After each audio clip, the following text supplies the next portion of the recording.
My name is Leah Chantel. Welcome back to my channel, and today I'm going to talk about spiritual perfectionism and how it rears its ugly head. And it comes in forms of us being really hard on ourselves. We expect that because we've meditated or we've thought positive thoughts, we've forgiven people, we have wished people well and prayed for their success, that means that our life is going to go smoothly.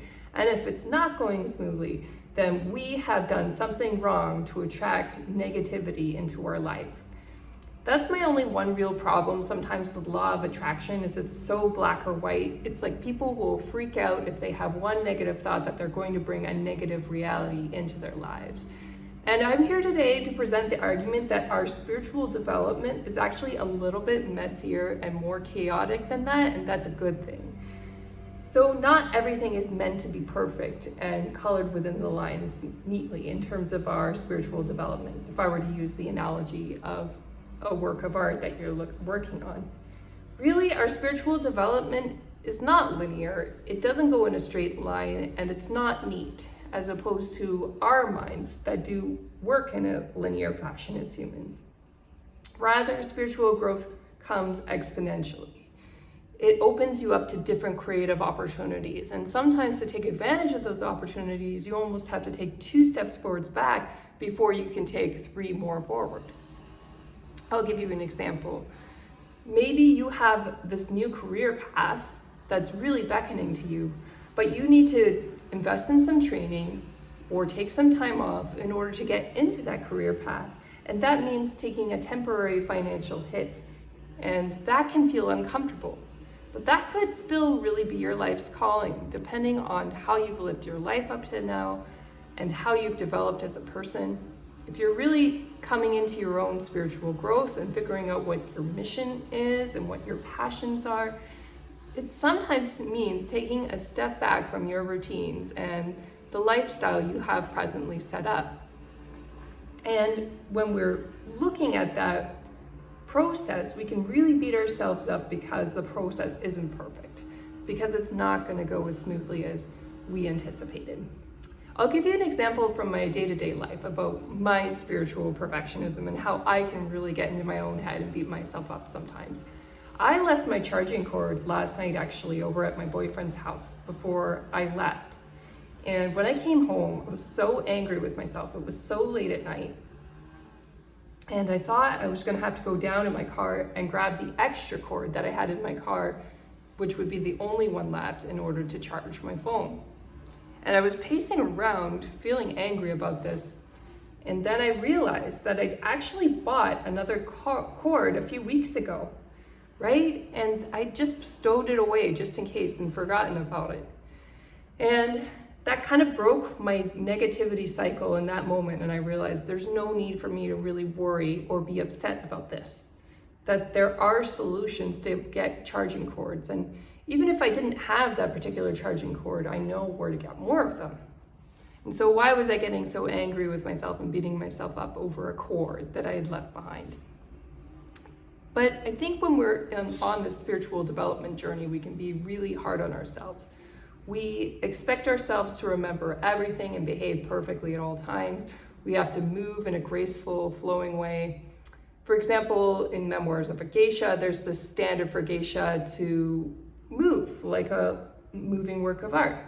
And I feel like that can also sometimes be a spiritual standard that we impose upon ourselves, sometimes in yoga classes. Like, our movements have to be perfect and graceful and sync with the rest of the class, and we can't stand out or we can't stumble in any way. And really, there's nothing wrong with stumbling. There's nothing wrong with making a mistake, and good yoga teachers will teach that. But we can get into our own heads and want to be really perfect and get all the moves with grace and flow and move into the next one at the perfect timing. And really, it's all a work in process. And your yoga practice isn't diminished because you had a moment where maybe you moved into a pose too quickly or you stumbled out of a pose. Your yoga practice is yours, and it's amazing whether you did it perfectly or you showed up and you stumbled through the whole thing. And it's the same with our spiritual development. Of course, it's good to have commitment and standards to try to meditate every day if you can, but it's not something to beat yourself up over. If you miss a day, it's just a day that you missed in meditation, and then you get back on it the next day. But if you make a big deal about it and you beat yourself up, you're more likely to quit your meditation practice because you'll feel that it's impossible to keep it perfect. And in the same way, sometimes we have difficult events in our lives and we may think that, oh, because I had this negative thought or I did this bad thing, that I attracted this negative experience into my life. And I think that's also being very overly hard on ourselves. I think sometimes we can attract negative things if we're very willful and ignoring the laws and doing the wrong thing over a consistent period of time.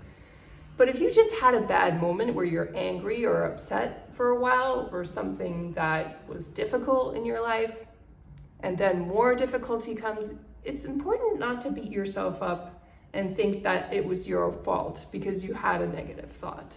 We all have negative thoughts. In fact, our brain is wired to have negative thoughts because back in ancient times, there were saber-toothed tigers and threats in the environment that we had to scan for, and our survival was based on our negative thinking at times.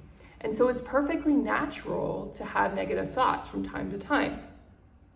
The goal is to work on those and creatively come up with different ways of thinking and seeing the world that empower us and we can share with other people. But it is by no means something like we have to color within the lines perfectly when we're in art class. It's not like that, to use that analogy. And artwork is not always the person who draws the neatest, cleanest image on their piece of paper. I learned that when I was in elementary school. In fact, I had a lot of classmates who were deemed the gifted art students. They were very good at drawing neatly and coloring within the lines. And nobody really noticed my artwork right away because it was a bit messier. But as I played around with color, I got really good at blending different colors together in creative ways, and people started to take notice. They started to really enjoy my artwork. It took a while, and it didn't happen until I was about 11 or 12. And earlier, nobody had really paid attention to my artwork being all that special when I was younger.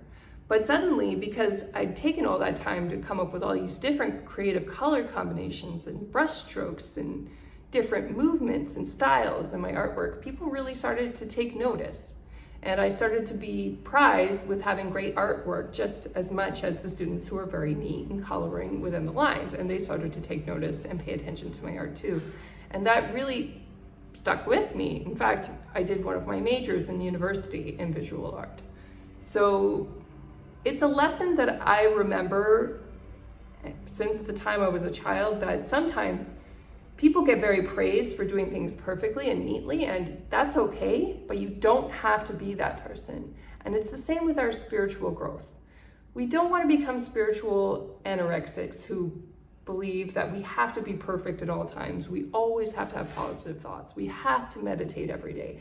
And if we screw up, then the world is going to fall down. You know, that's just not true. If you have a day that doesn't go so well, it's just a day. You know, and everybody has those days. You know, we're all equal. I really believe in our spiritual growth and spiritual development, but just because you work on yourself does not make you better or worse than anybody else, and that's really important to remember too. We're all human and we're all going to have bad days. We're all going to forget something from time to time, and we all have lessons that we need to learn once in a while. Although it's not mandatory to learn life lessons, we don't have to push ourselves to do that or beat ourselves up. But when they happen, it doesn't mean that necessarily we deserve it. It's just something that happens because we're human. I hope you all understood what I was trying to tell you today about spiritual perfectionism and not being too hard on yourself. Don't be too hard, you know, take things easy. Forgive other people when they screw up. Forgive yourself, most of all. That's probably the most important piece of advice I can leave you with today. And that will help you build trust in yourself. And when you build trust, that's the basic building block for developing your intuition. I mean, the biggest obstacle and the reason why we don't understand intuition a lot of the time is that we just don't trust ourselves for whatever reason. Society conditions us not to in so many ways, and to listen to other people like politicians or celebrities. And that's a lie. We can trust ourselves and we can build that relationship of trust. It just takes some time. So I really hope you enjoyed this lesson about spiritual perfectionism and how to overcome it. If you'd like to see more advice from me, definitely hit subscribe, or you can also check me out on some of my other social media platforms, including TikTok, Instagram. I'm all there under the same usernames I am here. And if you like this video, click like. And if you have ways that you're hard on yourself that you'd like to share on my channel, definitely feel free to share those in ways that you're learning to let those things go and how to be more gentle with yourself. I hope you're all having a wonderful week, and take care. Bye now.